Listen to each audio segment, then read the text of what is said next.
Some things just aren't meant to fit. And when you try to force them, welcome to the Procrustean bed of fashion choices.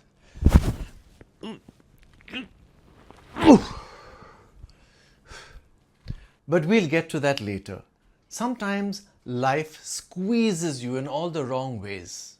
Other times, it just goes south, like your best laid plans unravelling before your very eyes. And then there are moments when words cut you to the quick, straight to the sensitive, squishy part of your feelings. Today we're exploring 3 phrases that capture these moments perfectly.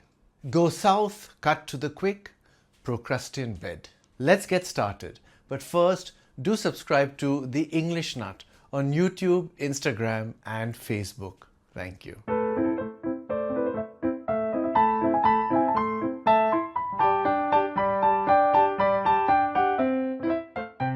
When someone says it's going south, they don't mean it's heading towards sunshine and surf. They mean it's crashing and burning.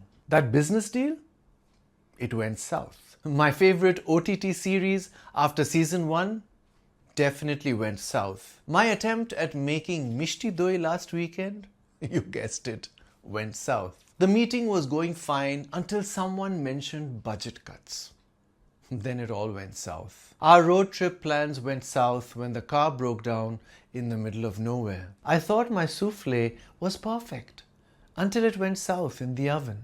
The phrase likely originated in early 20th century American slang, especially among traders.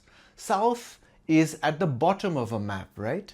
So a southward movement is a downward movement, which on a graph means losses. The phrase go south wasn't always about bad investments or other disasters. In 1920s American English slang, it also meant to vanish or abscond, as in skip town and literally go south to Texas or Mexico to escape the law or a bad situation. But it may go even deeper.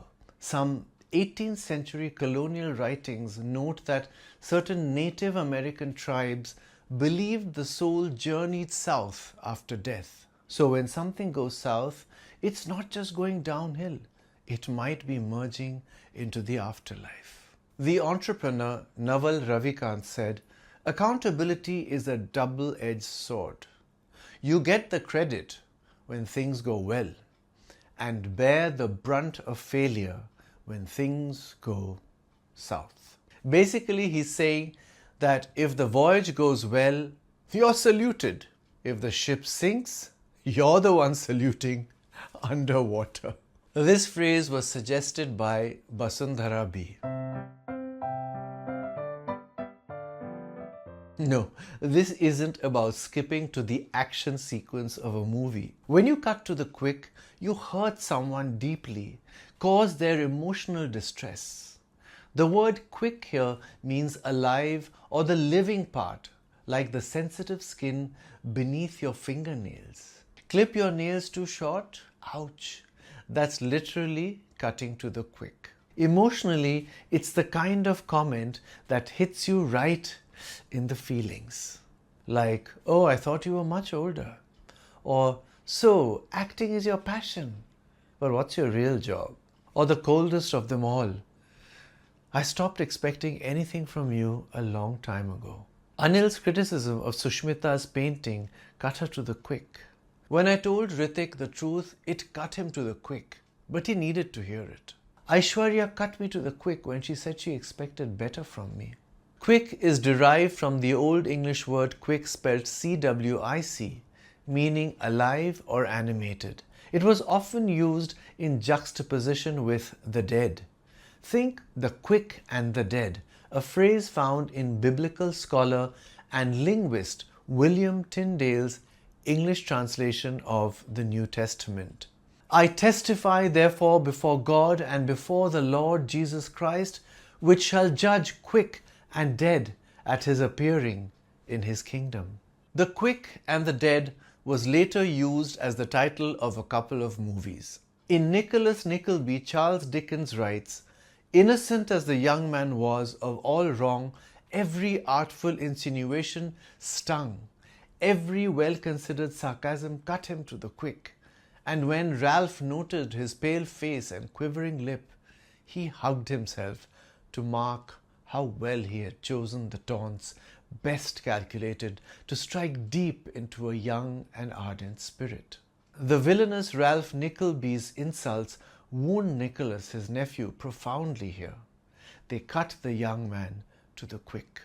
This phrase was suggested by Chandrasekhar Ghosh. Now for a phrase that sounds like a medieval torture device.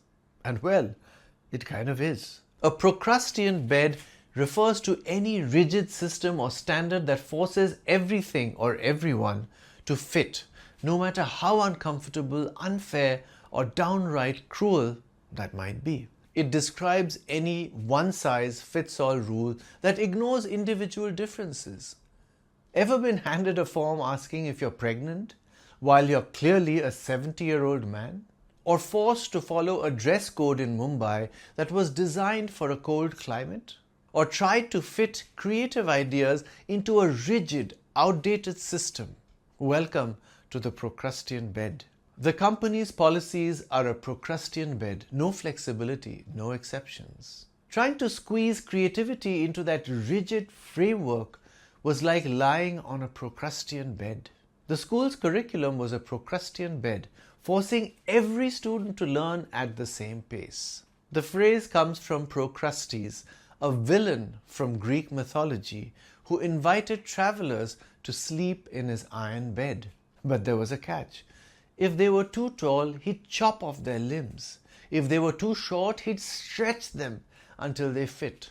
Charming fellow, right? The following quote is from the Purloined Letter by Edgar Allan Poe, first published in 1844. It's one of Poe's famous detective stories featuring the brilliant C. Auguste Dupin, a forerunner to Sherlock Holmes. In the story, the Parisian police prefect is trying to recover a stolen letter that holds great political importance, but fails to find it.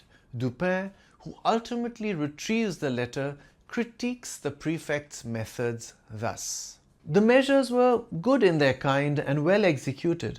Their defect lay in being inapplicable to the case and to the man. A certain set of highly ingenious resources are with the prefect, a sort of Procrustean bed, to which he forcibly adapts his designs. But he perpetually errs by being too deep or too shallow for the matter in hand. This phrase was suggested by Arjun Menon Kandanath. So whether things are going south, or you've been cut to the quick, or you're stuck in a Procrustean bed, remember, words reveal our fears, our flaws, and sometimes our myths made modern.